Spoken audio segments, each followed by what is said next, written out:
여러분 주기도문을 보면 주기도문이 어떻게 시작이 됩니까? 하늘에 계신 우리 아버지여 이름이 거룩히 여김을 받으시오며 나라가 임하시오며 뜻이 하늘에서 이루어진 것 같이 땅에서도 이루어지이다. 이렇게 시작이 돼요. 하나님의 나라가 임하시오며 하나님의 나라가 하나님의 뜻입니다. 이 땅에 하나님의 나라가 이루어지는 것, 아버지의 뜻이 하늘에서 이루어진 것 같이 땅에서도 하나님의 나라가 이루어지기를 구하라고 그렇게 말씀하십니다. 출애굽이라는, 우리가 이제 출애굽기를 보는데 이 출애굽, 애굽에서 나오는 거죠. 애굽에서 이스라엘 백성들이 나오는 역사인데 이 출애굽은 역사 가운데 있는 우연한 일이 아니죠. 하나님께서 이미 계획하시고 약속하신 일입니다. 창세기 15장 13절 14절 말씀을 보면 여호와께서 아브라함에게 이렇게 말씀합니다. 너는 반드시 알라. 내 자손이 이방에서 객이 되어 그들을 섬기겠고, 이미 이제 애굽에서 그들을 섬길 거를 말씀하시죠. 그리고 그들은 400년 동안 내 자손을 괴롭히리니 라고 말씀해요. 400년 동안 내 자손을 애굽이 괴롭힐 거다, 종삼을 거다. 그런데 그들이 섬기는 나라를 내가 징벌할지며 그 후에 내 자손이 큰 재물을 이끌고 나오리라, 출애굽하리라. 이렇게 말씀하시는 걸 볼 수 있습니다. 그래서 이 출애굽은 하나님이 아브라함에게 한 약속이고 또 하나님의 계획이다, 이렇게 볼 수 있습니다. 이 출애굽을 위해서 하나님은 모세를 지도자로 세우죠. 그리고 이 출애굽을 하는데 출애굽, 애굽이라고 하는 이 나라, 성경에서 의미하는 바는 뭡니까? 애굽은 세상이죠. 세상 나라를 의미하는 게 애굽이에요. 애굽이라는 세상 나라. 신약에 와서 계시록에 가면 바벨론이라고 또 나옵니다. 이 바벨론도 역시 애굽과 마찬가지로 성경에서는 세상 나라, 하나님의 나라가 아닌 세상 나라를 의미하는 그런 말씀인데, 이 애굽으로부터 나오라, 출애굽하라, 이런 말씀이죠. 애굽으로부터 나오는 분리, 그죠? 애굽으로부터 하나님의 백성들을 출애굽시켜서 분리하는 것, 구별하는 것, 이것이 출애굽의 목적이다, 이렇게 볼 수 있죠. 그들의 목적지는 가나안입니다. 이 구별하다, 분리하다, 애굽에서 구별하고 분리하다라는 이 구별, 분리라는 이런 단어가 거룩이라는 단어와 같은 단어입니다. 레위기에서 보면 하나님이 그런 말씀하시죠. 내가 거룩하니 너희도 거룩하라. 근데 그 거룩이 뭐냐면 구별되는 거예요. 어디로부터요? 세상으로부터 구별되는 거예요. 이거를 거룩이라고 그렇게 말씀하고, 세상으로부터 구별되는 것, 출애굽이 거룩의 시작이다, 이렇게도 우리가 생각해 볼 수 있는 것이죠.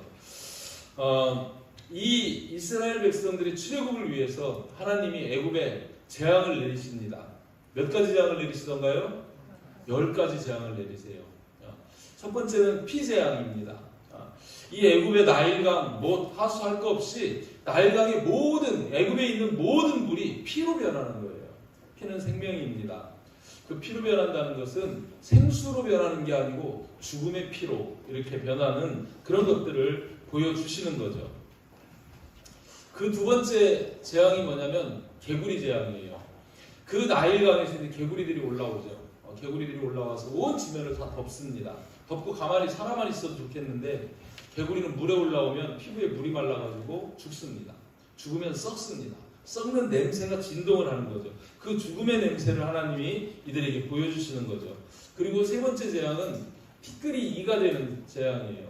이가 되어가지고 온 짐승과 가축, 사람에게 달라붙어서, 그죠? 못 살게 구는 그런 재앙이 있고, 네 번째 재앙이 파리 재앙입니다. 파리는 일반 파리가 아니고 피를 빨아먹는 그런 째째파리라고 그러나요? 막 사람에게 달라붙어서, 짐승에게 달라붙어서 막 쭉쭉 피를 빨아먹는 그런 파리가 온 땅에 막 가득한, 막 정말 살겠습니까? 그런 재앙이 또 내리는 거죠. 그리고 나서 또 백성을 안 보내고 바로가 계속 저항을 하니까 다섯 번째 재앙으로는 돌림병이 돌아요. 그러니까 가축들이 다 그 돌림병에 죽습니다. 그죠?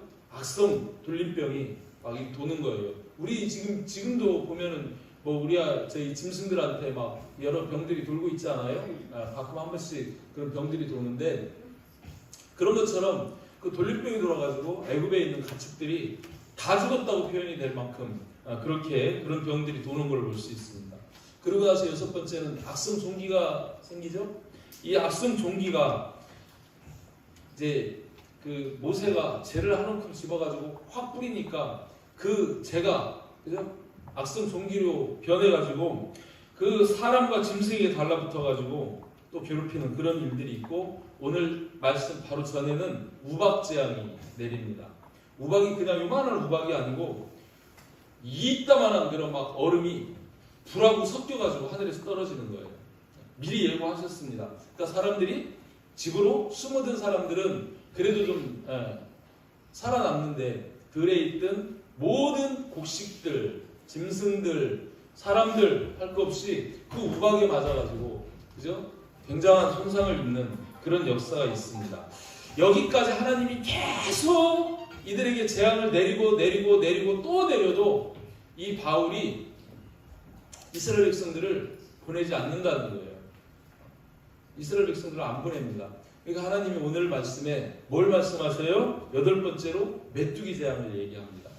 네가 또 안 보내면, 내 백성을 안 보내면 어떻게 하신다고요? 메뚜기를 보내서 이 애굽 땅에 남아있는 나무, 곡식, 푸른 것 싹 다 갉아먹게 해가지고 완전히 싹쓸이 심판을 한다 하는 그런 의미로 메뚜기를 보낼 거라고 그렇게 말씀합니다. 그리고 뒤에 아홉 번째 재앙은 흑암이에요.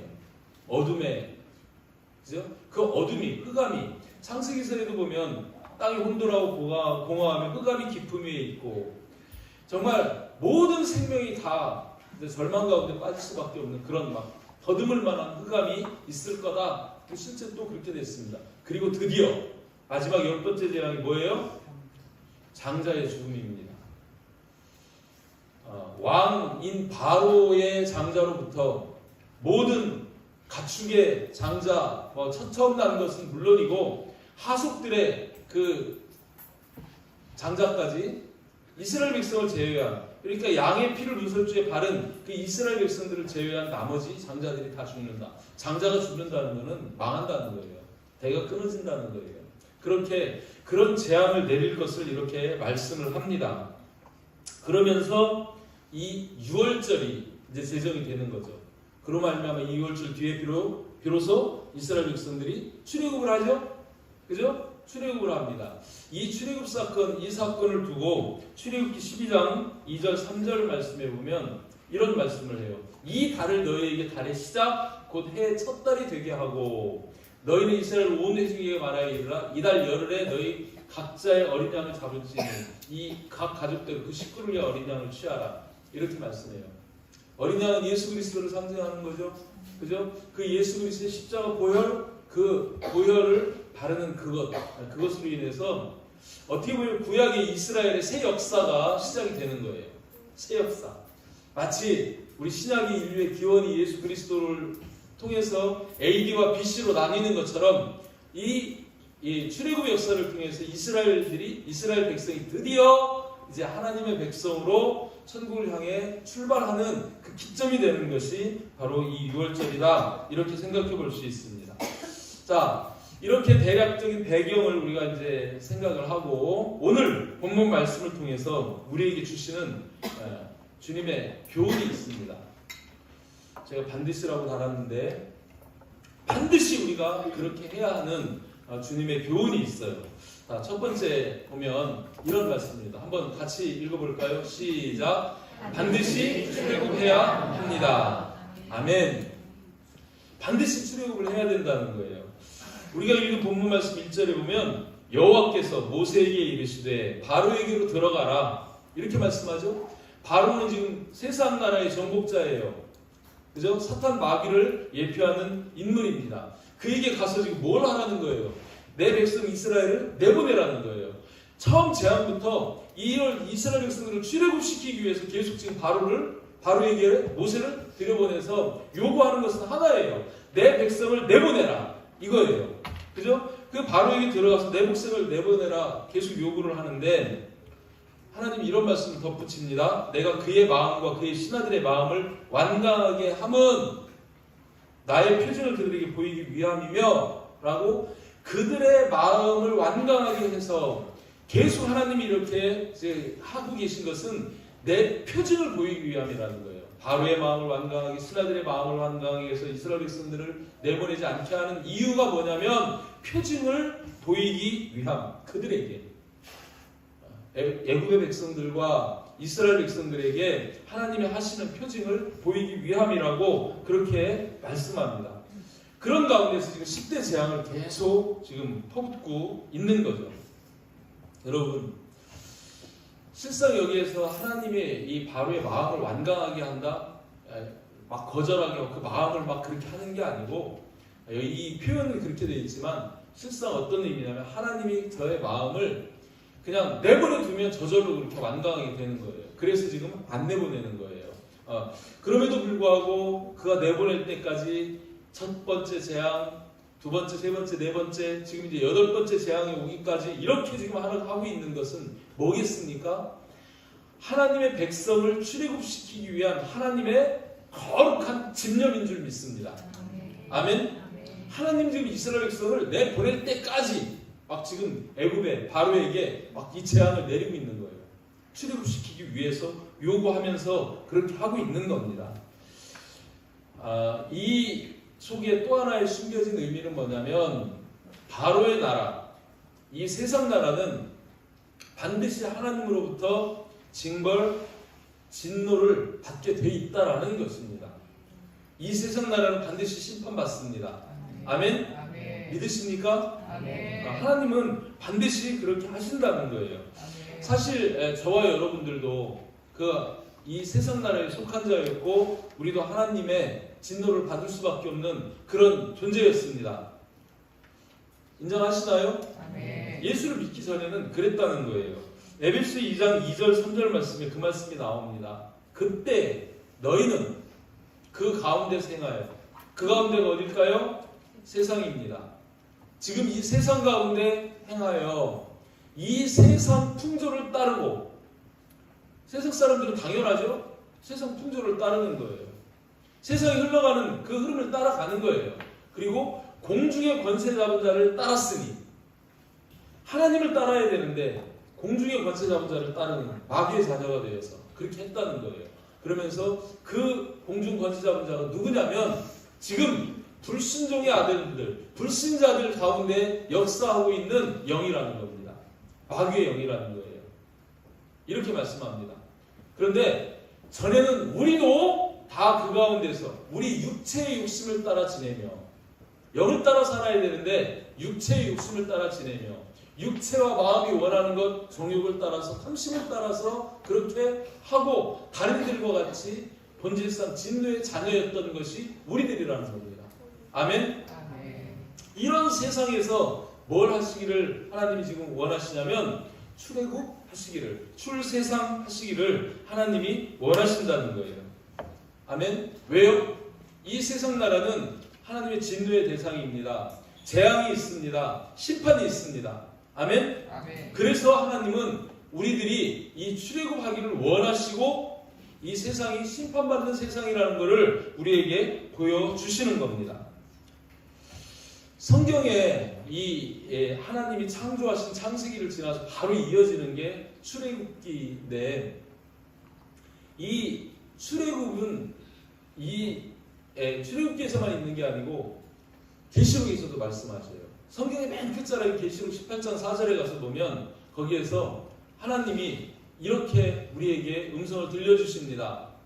내 백성아, 거기서 나와 그의 죄에 참여하지 말고 그가 받을 재앙들을 받지 말라.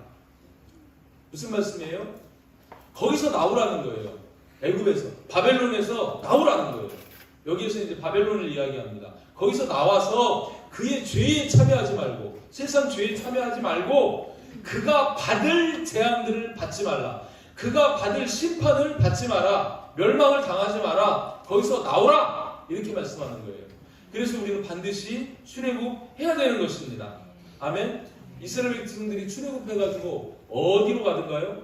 광야로 갑니다. 광야에서 어디를 향해 가든가요? 가나안 땅을 향해서 갑니다.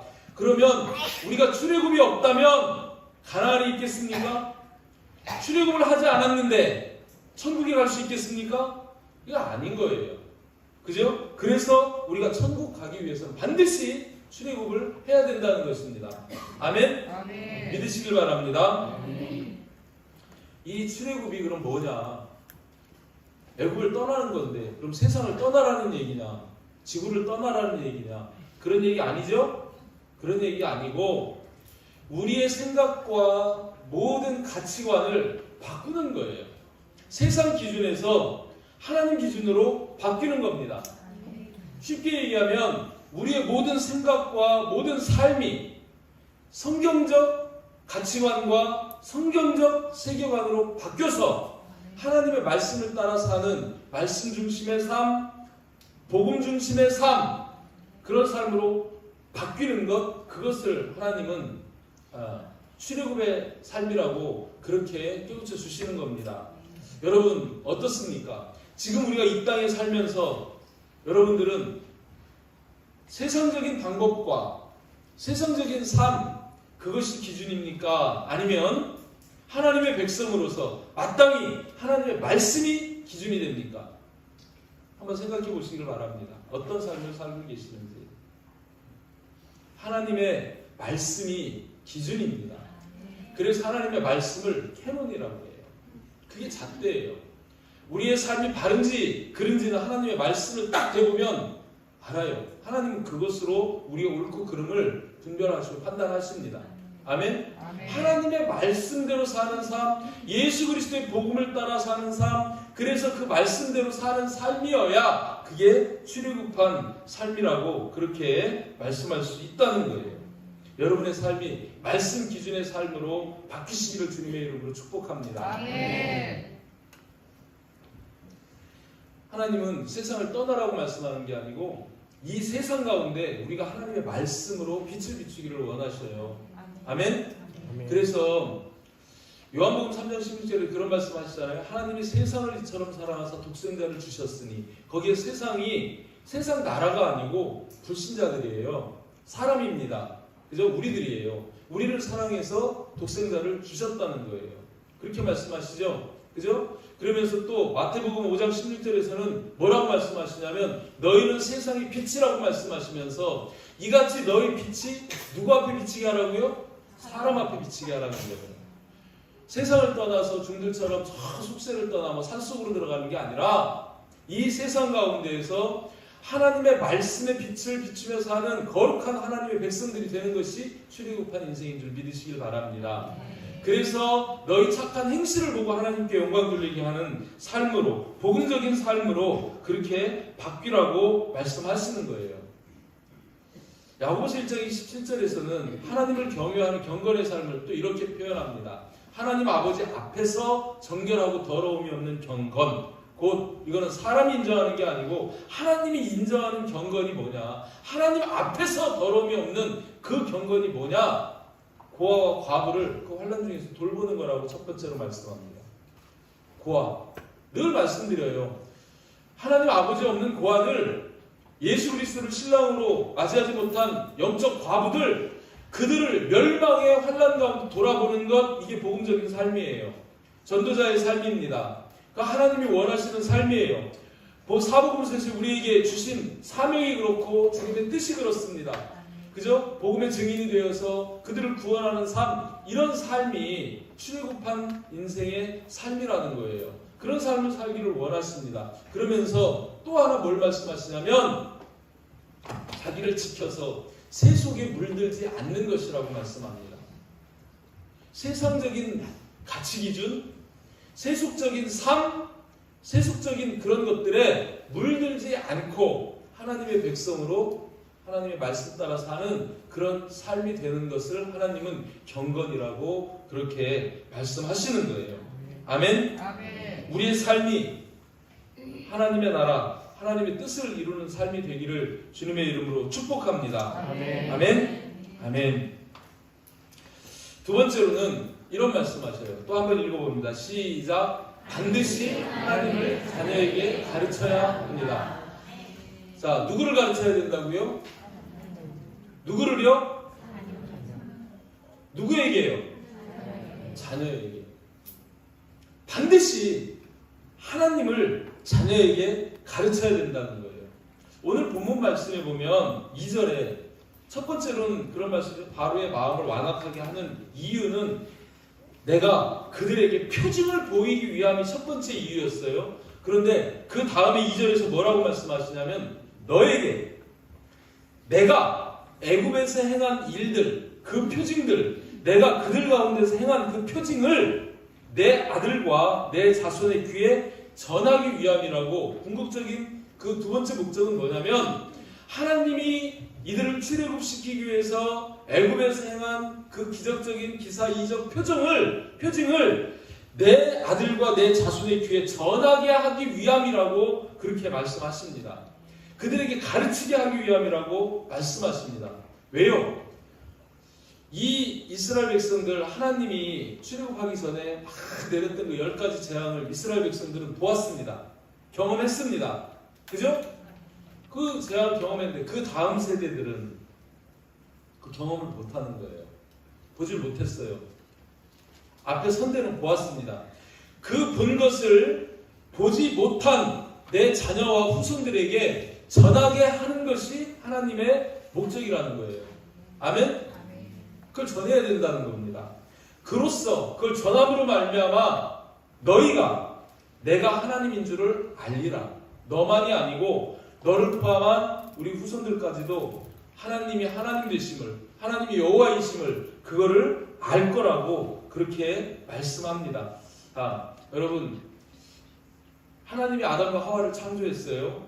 그리고 최초로 그들에게 복을 주십니다. 그게 창세기 1장 28절에 나오는 복이에요. 거기에 보면 3대 복을 주시는데 땅에 충만하라, 땅을 정복하라, 그죠? 그리고 세상을 다스리라는 거예요. 모든 것들을, 모든 생물을 다스리라는 이 충만과 정복과 다스림의 복을 주시는데 이 충만의 복이 가장 첫 번째 나와요. 어떻게 충만합니까? 생육하고 번성하여 충만하라는 거예요. 생육, 번성. 그래서 남자와 여자로 아담과 하와를 만들고 그들이 생육, 자손을 번성하게 하여서, 그래서 하나님 나라를 이루기를 원하시는 거예요. 하나님은 아담과 하와만 데리고 하나님 나라를 만드시는 게 목적이 아닙니다. 그의 하나님의 자손들이 땅에서 번성하고 충만해서 하나님 나라를 이루어가기를 원하셔서 그 복을 첫 번째 복의 첫째로 주시는 겁니다. 아멘? 하나님은 지금 그런 마음을 갖고 계신 거예요. 그런데 아담이 실패했어요. 그러니까 하나님이 그 다음 누구에게 이 복을 이양시켜 주시냐면 노아에게 주십니다. 세상을 싹 다 심판해버리고 노아에게 창세기 9장에 가면 창세기 9장 1절에서 똑같이 여기에서 있는 것처럼 노아에게 생육하고 번성하여 충만하라는 복을 또 주셔요. 근데 노아도 실패했습니다. 그러니까 하나님 누구를 부르셔요? 아브라함을 부르셔요. 아브라함을 불러가지고 아브라함에게도 그와 같은 복을 주시는데 창세기서 12장 2절 3절 말씀해 보면 내가 너로 큰 민족을 이루고 내게 복을 주어 내 이름을 창대하게 하겠다고 이렇게 말씀합니다. 아브라함이 지금 아들이 하나도 없어요. 그런데 그에게 큰 민족을 이룰 거라고 말씀하시면서 이 아브라함이 이삭을 통해서 야곱을 통해서 야곱의 10아들을 통해서 번성하고 충만해서 큰 민족을 이룰 것을 말씀하십니다. 하나님의 관심은 하나님의 나라가 이 땅에 이루어지는 것이고 그 하나님의 나라가 이루어지는 것은 나만 아니라 나의 자손들을 통해서 번성함으로 하나님의 나라가 확장되어지고 이루어진다는 거예요. 아멘? 그래서 하나님은 그 계획을 가지고 계시는 거예요. 그리고 그렇게 하시는 거예요. 그러면서 하나님이 이스라엘 백성들에게 출애굽을 시키고 시내사회에서 이제 율법을 주시잖아요. 율법을 주시고 그리고 그들에게 이렇게 당부를 합니다.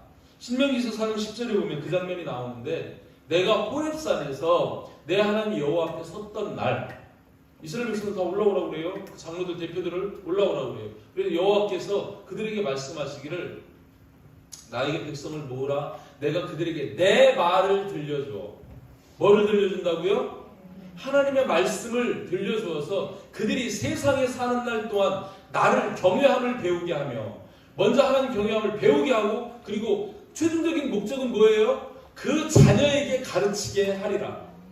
내 말을 들려주어서 나를 경외함을 배우게 하고 똑같이 그 자녀에게 그것을 가르치게 할 거라고 하나님 처음부터 이스라엘 백성을 택해서 그들에게 말씀을 주시는 목적을 이렇게 밝힙니다.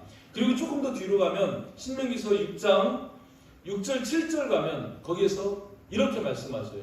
오늘 내가 내게 명하는 이 말씀을, 하나님의 말씀을 너는 마음에 새기고, 먼저 내 마음에 새기고, 그리고 내 자녀에게 부지런히 가르치며, 집에 앉았을 때든지 길을 갈 때든지 누워있을 때든지 일어날 때든지 이 말씀을 강론할 것이며, 내 자녀에게 부지런히 가르치며, 내 자녀에게, 그죠? 부지런히 가르치라는 거예요. 그 상황이 집에 앉았을 때든 길을 갈 때든 누워있을 때든 일어날 때든 상관없이 어떤 상황 속에서라도 이 하나님의 말씀을 내 자녀에게 부지런히 가르치라고 그렇게 말씀하시는 것을 볼 수 있습니다. 여러분, 하나님의 말씀을 가르치지 않아요. 하나님의 말씀을 배우지 않았으면 그 사람은 엄밀한 의미에서 사람이 아닙니다. 짐승입니다. 왜 그럴까요? 하나님이 사람을 창조하시고 사람에게는 영을 주셨어요. 생기를 불어 생명이 되게 하셨어요. 우리는 생명입니다. 아멘. 그 하나님의 영과 교통할 수 있도록 가르쳐서 하나님과 관계를 맺게 해야 되는데 이 하나님이 없어요. 그러면은요, 우리는 고급 짐승입니다. 짐승과 뭐가 달라요? 똑같은 삶을 삽니다. 말씀드렸듯이 내 지경 넓히고 높은 데 올라가고 호령하고 군림하고 다스리고 그러다 죽는 거예요. 뭐가 달라요? 아니요. 하나님은 그걸 아셔요. 그래서 내가 창조한 본래의 하나님 형상을 회복하기 위해서 그 하나님을 잃어버린 자녀들에게 그 말씀이신 하나님, 그 말씀을 가르쳐서 내 자녀들이 하나님과의 관계를 맺고 하나님의 자녀, 하나님의 백성이 되도록 하기 위해서 가르치라고 말씀하시는 거예요.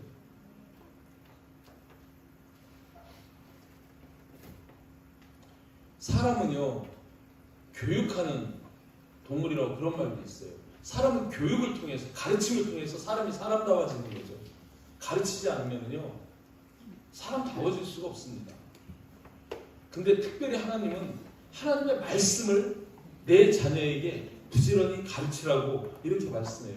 그 자녀들이 하나님의 말씀을 배우고 또 그 자녀들이 또 하나님의 말씀을 배우고 그렇게 될 때 하나님의 나라가 이루어지기 때문에 하나님께서는 그렇게 말씀하시는 겁니다. 잠언서 22장 6절에서도 이런 말씀이에요. 마땅히 행할 길을 아이에게 가르치라. 이 마땅히 행할 길이 되는 게 하나님의 말씀이에요. 예수님 말씀은 내가 그 길이요 진리요 생명이다. 그 하나님의 말씀이 우리 인생살이에 그저 길이 되는 거예요. 길잡이가 되는 거예요. 그래서 그 말씀을 캐논이라 합니다. 그 말씀 따라 살 때, 하나님과의 관계를 맺으며 살 때 사람다운 삶이 되고 진정한 행복을 누릴 수 있는 거예요. 여러분 보시지 않습니까? 열심히 공부해요. 서울대 갔어요. 열심히 수고해서 권력을 잡았어요. 부자 됐어요. 출세했어요. 그 사람들 앞에 너 돈 때문에 만족하니? 권력 잡아서 행복하니? 물어보시길 바랍니다. 아까 제가 오전에 이 설교를 하니까 우리 옥나라 집사님이 와서 목사님 말씀 맞습니다. 지금 여기 연구단지에 하버드 나온 친구가 있대요. 근데 너무 자기 자신이 불행하다고. 왜요? 아니 그 명문대학을 나와가지고 그죠? 그런 좋은 직장을 다니면 행복해야 될 거 아닙니까? 단언컨대 우리는 하나님이 우리에게 영을 주셔서 우리는 영적인 삶을 사는 만물의 영장이에요. 그 하나님과의 관계 맺음이 없으면 우리는 다른 어떤 것으로 궁극적인 만족과 행복을 누릴 수 없습니다. 아멘? 그래서 우리는 자녀들이 어떤 출세를 하기보다 어떤 물론 그런 거 좋죠. 그러나 그것보다 앞서서 더 중요한 것은 무엇이냐면 하나님을 아버지로 모신 고아가 아닌 하나님의 자녀가 되어야 되는 거예요. 예수님을 든든한 신랑으로 모신 그런 예수님의 신부가 되게 해야 되는 거예요. 그럴 때 그 사람은 정말 말씀하는 것처럼 그 비유를 거꾸로도 그렇게 들더라고요. 우리 지금 새만금청에 청소하는 아줌마가 있다는 거예요. 가난하니까 와서 청소하겠죠. 근데 그 아주머니는 오면은 기도하고 시간 나면 말씀 보고 그러면서 너무너무 행복하다는 거예요. 자기가 이렇게 일할 수 있어서 행복하고 너무너무 행복하다는 거예요. 없어도. 잊고 행복하면 더 좋지 않겠습니까? 근데 그 행복의 조건은 하나님을 가르치는 거라는 거예요. 자녀들에게. 아멘? 그래서 가르치라고 그렇게 말씀합니다.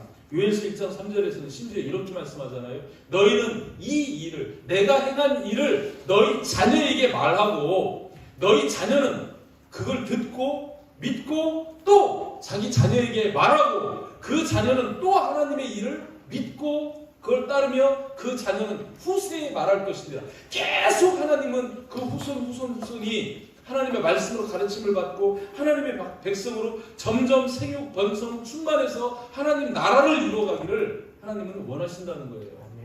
아멘? 이게 하나님의 이 땅을 향하신 큰 뜻이고 비전이라는 겁니다. 창세기로부터 시작해가지고 요한계시록에 이르기까지 하나님의 뜻은 이 땅에 하나님의 나라가 이루어지는 것이고 그래서 예수님도 하나님의 나라가 이 땅에 이루어지기를 기도하라고 말씀하시는데 그 하나님의 나라를 이루는 그 중심이 뭐냐면 우리의 다음 세대의 자녀들이라는 거예요. 다음 세대가 없으면 하나님 나라 없습니다.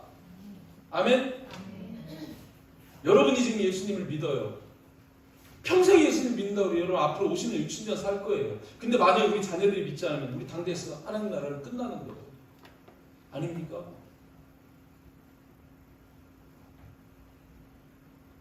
가르치지 않으면 우리 자녀들의 삶도 행복해질 수 없을 뿐만 아니라 하나님의 나라도 안 이루어져요. 하나님의 나라는 하나님의 백성들이 하나님의 나라입니다. 아멘? 근데 사사기서 2장 10절 말씀에 보면 이렇게 말씀하죠. 그 세대의 사람도 다 그 조상들에게 돌아갔고 이스라엘 백성들이 하나님이 하시는 일을 다 봤어요. 그 출애굽의 역사를 다 들었어요. 그래서 우리에게는 이런 하나님이 계셔 다 알아요. 근데 그 세대 그 사람들이 다 죽었어요. 그 후에 일어난 다른 세대는 여호와를 알지 못한다는 거예요. 왜요? 안 가르쳤으니까. 여호와께서 이스라엘을 위하여 행하신 일도 알지 못한다는 거예요. 왜요? 안 가르쳤으니까. 그러니까 그들이 하나님 나라를 이루는 그 부모와 같은 세대가 되어야 되는데 다른 세대가 된다. 다른 종자가 되어버리고 다른 그런 백성이 되어버렸다는 거예요. 이 일 이후로 이 이스라엘 나라가 얼마나 심한 그 환난과 고난, 블레셋으로부터 주변 나라들로부터 공격을 받고 그렇게 했는지 보지 않습니까? 그 속에 행복이 있었습니까? 아니에요. 그 원인이 뭐예요? 자녀들에게 가르치지 않았어요.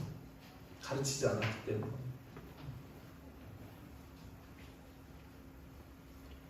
여러분 가르쳐야 할 줄 믿습니다. 우리 하나가 되는 교회가 지금 이제 저런 국제학교를 선교를 하고 대안학교를 하고 국제학교를 열어가고 하는 그 목적이 뭐예요? 저도 한때는 그냥 세상적으로는 잘 나가던 사람인데 하나님의 부르심 앞에서 그걸 포기하고 여기로 올 때 하나님이 주신 비전은 다음 세대예요. 이거는 어느 교회도 예외가 아니며 하나님을 믿는 그 어느 누구에게도 예외가 아닙니다. 하나님은 공통적으로 지금 이 땅의 교회, 이 땅의 그리스도인들에게 주시는 비전이 뭐냐면 내 다음 세대, 내 자녀에게 하나님을 가르치라는 거예요. 그래서 그 자녀들이 정말 하나님 안에서 복되고 행복하게 하나님을 섬기며 하나님 나라를 이루며 그렇게 살아가기를 하나님은 원하시고 전능하신 하나님은 우리에게 복 주시는 하나님은 그런 자에게 복을 주신다는 거예요. 그런데 그 하나님을 안 가르쳐요. 몰라요. 그러니까 우리 자녀들이 세상적인 기준을 따라서 이리 갈까 저리 갈까 방황하면서 지금 보시길 바랍니다. 얼마나 우리 자녀들이 공허함 가운데, 그죠? 고통 가운데 그렇게 살아가는지 몰라요. 여러분 그 마음 중심으로 들여다보면요, 그 속에요 들어있는 거라고는 세속적인 가치관, 음란해요, 재물에 대한 욕심, 그런 거 빼고, 그거 싹 빼잖아. 허수아비 아무것도 없어요. 우리 자녀들의 영을 여러분 돌아보시고 우리 자녀들이 행복할 수 있도록 반드시 우리 자녀들에게 하나님을 가르치는 그런 저와 여러분 되시기를 주님의 이름으로 축복합니다. 너무너무 간절한 거예요. 이거는 우리가 이거 하는 것이 특별한 일이 아니고 마땅히 해야 할 일입니다. 아멘. 자, 세 번째는 반드시 자녀와 함께 하나님을 섬겨야 한다는 거예요. 여러분 목소리로 한번 또 읽어봅니다. 마음에 새기면서 시작. 반드시 자녀와 함께 하나님을 섬겨야 합니다. 3절 말씀에 하나님 여호와께서 바로에게 그렇게 말을 전하게 합니다. 내 백성을 보내라. 그들이 나를 섬길 것이라. 나를 섬길 것이라. 나를 예배하게 할 것이다. 이렇게 말씀해요. 이 섬긴다는 건 예배라는 그런 개념하고 같은 의미입니다. 이 이스라엘 백성들을 출애굽 시키는 목적이 뭐냐면 하나님을 예배하는, 그래서 하나님과 함께하는 그런 백성이 되게 하려고 그러는 거예요. 그죠? 자, 창세기 22장 2절 말씀 보면 하나님이 아브라함에게 마지막 테스트할 때 그 이삭을 번제로 드리게 합니다. 여호와께서 이르시되 내 아들 내 사랑하는 독자 이삭을 데리고 모리아 땅으로 가서 내가 내게 일러준 한 산 거기에서 그를 번제로 드리라. 하나님을 위해 제사 드리라. 이렇게 예배를 드리자. 오늘날 얘기로 한다면 예배 드리도록 그렇게 합니다. 그런데 여기에서 아브라함에게 하나님을 예배하게 하는 그런 의미도 있지만, 그죠? 이 이삭 자체가 하나님 앞에 자신을 드리는 예배자가 되게 하고자 함도 의미가 있는 거예요. 내 아들 그를 번제로 드리라. 그가 하나님 앞에 자기 자신을 드리는 예배자로 설 수 있도록 하라는 그런 의미도 담겨져 있는 거예요. 자, 하나님의 뜻은 이렇게 우리가 예배자가 되는 계기를 원하시는 겁니다. 하나님이 출애굽시키는 목적도 어떻게 보면 우리를 예배자로, 천국에 이끌어드리는 것도 천국에서 하나님을 예배하는 예배자로 삼기 위해서 하나님 그렇게 하고 계시는 거예요. 그런데 바로는 지금 그들이 하나님을 예배하지 못하게 합니다. 안 내보냅니다. 분명히 처음부터 내보내라. 나를 예배하게 할 거다. 나를 섬기게 할 거다. 처음부터 얘기하지만 바로는 그 예배를 막는 거예요. 안 내보내는 거예요. 못 보내. 근데 계속 재앙이 누적이 되니까 애굽이 엄청난 데미지를 입었잖아요. 그러니까 이제 7절 말씀 보면 바로의 신하들이 바로에게 이렇게 얘기합니다. 그 사람들을 보내어 그들의 하나님 여호와를 섬기게 하소서. 왕은 아직도 애굽이 망한 줄 알지 못합니까? 지금 이 지경인데 그 재앙을 통해서 애굽이 지금 막 무방으로 막 모든 문제가 문자문까지 다 망해버렸는데 이제 또 메뚜기 보내서 아주 싹쓸이 하겠다고 그러는데 이 애굽이 망한 것을 몰라요? 바로는요, 그 당시요, 이 파라오 신입니다. 신격화되어 있는 존재예요. 그 신에게 감히 대들 수 없는데 얼마나 상황이 급박했으면 이 신하들이 바로에게 그들 내보내서 하나님 섬기게 하라고, 이 애굽이 지금 망한 거를 지금 왕은 모르느냐고 막 이렇게 어떻게 보면 구태타를 일으키는 거예요. 그러니까 바로도 이제 어쩔 수 없죠. 8절 말씀에 그래서 바로가 무릎을 꿇죠. 하나님 앞에 내가 죄를 지었다 하면서 가서 너희 하나님 여호와를 섬기라 그래요. 가서 너희 하나님 여호와를 섬겨라. 가서 여호와 섬겨라. 그런데 끝에 한마디를 답니다. 뭐라고? 누구 갈 거야? 이렇게 물어보는 거예요.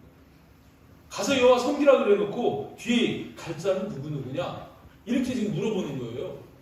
아니, 이스라엘 백성이면 다 하나님 섬겨야 되는 거 마땅하지 않아요? 그런데 아니, 누구는 가고 누구는 안 가느냐, 이걸 얘기하는 그 속에 이 사탄 마귀에 아주 치밀한 계략이 숨어 있는 겁니다. 누구 갈 거냐? 이렇게 지금 물어봐요. 8절에. 그러니까 모세가 뭐라고 대답해요? 우리가 남녀노소와 양과 소를 데리고 가겠나이다. 간단해요. 남녀노소. 우리 이스라엘 백성은 남자든 여자든 늙은이든 젊은이든 아이든 남녀노소 할 것 없이 모두 다 가서 하나님을 예배할 거다. 이렇게 얘기를 해요. 그럼 보내면 될 거 아닙니까? 그래, 가서 예배해. 이러면 되는데 바로가 지금 뭐라고 얘기해요? 10절에 이런 얘기를 해요. 내가 너희와 너희 어른들과 너희의 어린 아이들을 보내면 여호와가 너희와 함께 함과 같으니라. 이렇게 얘기해요. 이 말을 돌려볼까요? 너희만 가서 예배하면 여호와가 너희와 함께 하는 게 아닌데 너희와 너희 자녀들, 너희 어린 아이들을까지 내가 보내면 여호와가 너희와 함께 함과 같으니라. 이렇게 말씀하는 거예요. 여기에 있는 이 자녀들이 예배할 때 하나님이 함께 하신다는 거예요. 그런 의미 아니겠습니까? 이 자녀들은 실상 여러분의 자녀가 아닙니다. 여러분을 통해서 하나님이 주신 생명으로 태어난 하나님의 자녀들이에요. 이 자녀들 천지분간 못한 아무것도 모르는 자녀들이에요. 그래 이 자녀들이 하나님 앞에 예배하면 하나님은 이 자녀들을 양육하고 바르게 키우기 위해서 이 자녀들과 함께 하실 수밖에 없습니다. 여러분이 키우는 것 같아도 아니요. 착각하지 마시기 바랍니다. 우리 자녀들을 하나님이 돌보시는 거예요. 이 자녀들에 대한 관심이, 하나님의 관심이 얼마나 대단한지 지금까지 말씀만 가지고도 여러분 아실 수 있을 거예요. 예수님도 마찬가지였거든요. 마가복음 10장 13절 14절 말씀 보면 이런 말씀 하시죠. 사람들이 예수께서 만져주심을 바라고 어린아이들을 데리고 와요. 예수님 앞에 예수님이 좀 안수해주고 예수님이 좀 기도해 주시면 좋겠어요. 그 바래서 어린아이들을 예수님 앞에 데리고 오는데 제자들이 꾸짖어요. 예수님을 믿는다는 제자들이 꾸짖어요. 하나님 마음을 전혀 모르는 거예요, 제자들이. 그러니까 예수님이 어떻게 하십니까? 노하셨다는 거예요. 예수님이 그럴 수도 있는 거 아니에요? 성가시잖아요. 지금 예수님 막 복음 전하는데 그래서 사람들이 모여 있는데 거기에 애들 데리고 와가지고 뭐 기도해 달라고 그러면은 좀 성가시고 분위기 깨지고 좀 그렇게 진짜 약하는 장사처럼 애들은 가라 이럴 수 있잖아요. 또 그럴 수는 있는데 예수님이 온유하신 분이 그분이 노했다는 거예요.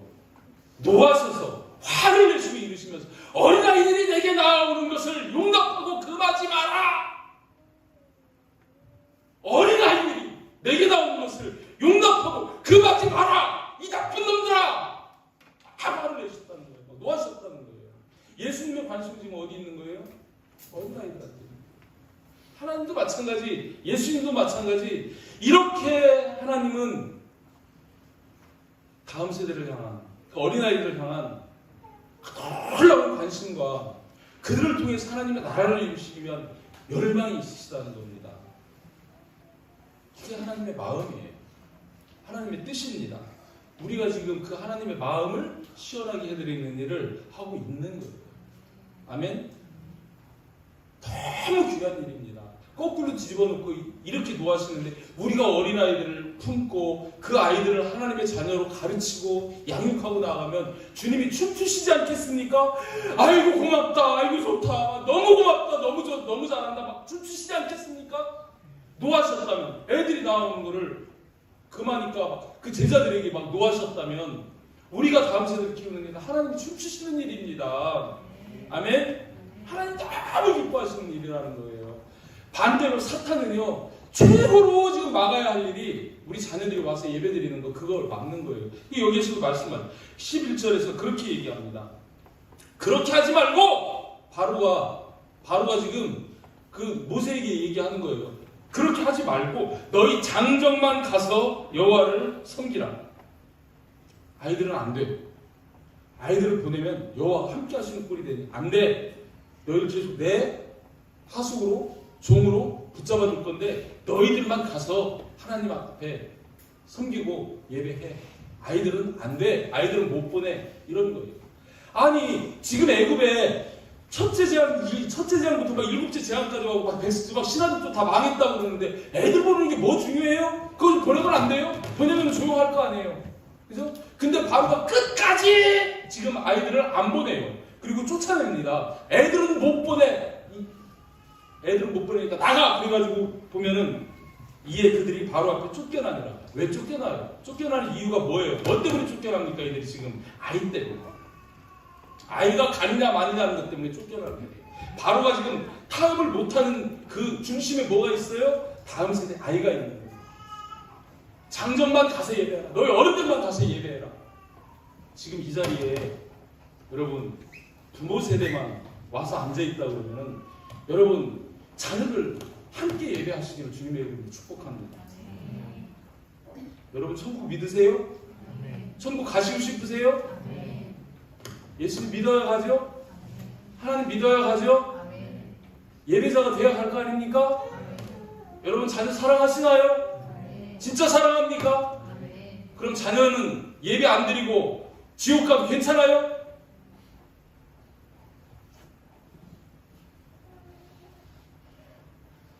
하나님 나라 못 들어가도 괜찮나요? 하나님 나라 안 이루어져도 괜찮나요? 그거잖아. 뭐예요 사실? 내가 나만 와서 예배드리면 나만 천국 가고 내 자식은 지옥 가도 괜찮아. 하나님하고 관계 없어도 괜찮아. 나는 천국 갈 건데 내 자녀 니들은 지옥 가도 괜찮아. 하나님 몰라도 돼. 예배 안 드려도 돼. 이겁니까? 나는 예배를 못 드려도 내 자녀들은 예배 자리에 보내야 할 줄 믿습니다. 그게 하나님의 마음이라는 거예요. 우리 다음 세대에 대한 비전이 그겁니다. 여러분 정말 태초부터 성경 끝까지 이 땅에 하나님의 나라를 이루시기 원하시는 그 하나님의 갈망, 그거를 우리가 깨달으면 하나님이 성경 곳곳에서 끝까지 말씀하시는 게 뭐냐면 내 자녀에게 가르쳐라. 내 다음 세대를 세워라. 이거 아닙니까? 사탄은 지금 뭘 가지고 얘기하냐? 달바 내가 다 양보할 수 있어. 이 재앙이 이렇게 내려도 내가 너희 자녀들을 보내면 너희 자녀들이 하나님을 믿게 하면 나는 망하는 거야. 그래서 너희 자녀들이 하나님 믿는 걸 나는 막을 거야. 그것만큼은 양보 못해. 안 돼. 다 이 새끼더라. 재앙이 내려도 나는 안 돼. 또 재앙을 각오하고 그 자녀들이 하나님 앞에 나가서 믿는 그거 막는 거예요. 사탄이 지금 이 시대 우리 자녀들을 그렇게 망하게 하고 있습니다. 인터넷 자녀들이 접하는 걸 여러분 무엇 접하든지 접하는 걸 한번 생각해. 그 속에 뭐가 들어있습니까? 자녀들이 지금 빠져있는 것에 뭐가 들어있습니까? 세상 문화 속에 뭐가 들어있습니까? 하나님이 있습니까? 사탄이 있습니까? 그래서 출애굽해야 하고, 그래서 우리 자녀들에게 하나님을 가르쳐야 하고, 그들이 나와 함께 나와서 예배 드려야 되는 거예요. 그래서 우리 교회가 통합 예배 드리는 거예요. 얘들이 몰라도 괜찮아요. 근데 우리 아빠가 이렇게 예배 드려, 우리 할머니가 이렇게 예배 드려. 그 예배 드리는 것을 보고 예배자로 점점 변해가고 바뀌어가는 거예요. 그래야 되는 거예요. 한국 교육이 주일학교 때문에 망했습니다.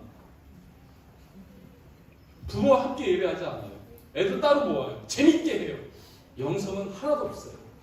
그렇게 흘러온 그 재미로 모였던 30, 40 세대가 지금 교회 안에 다 무너집니다.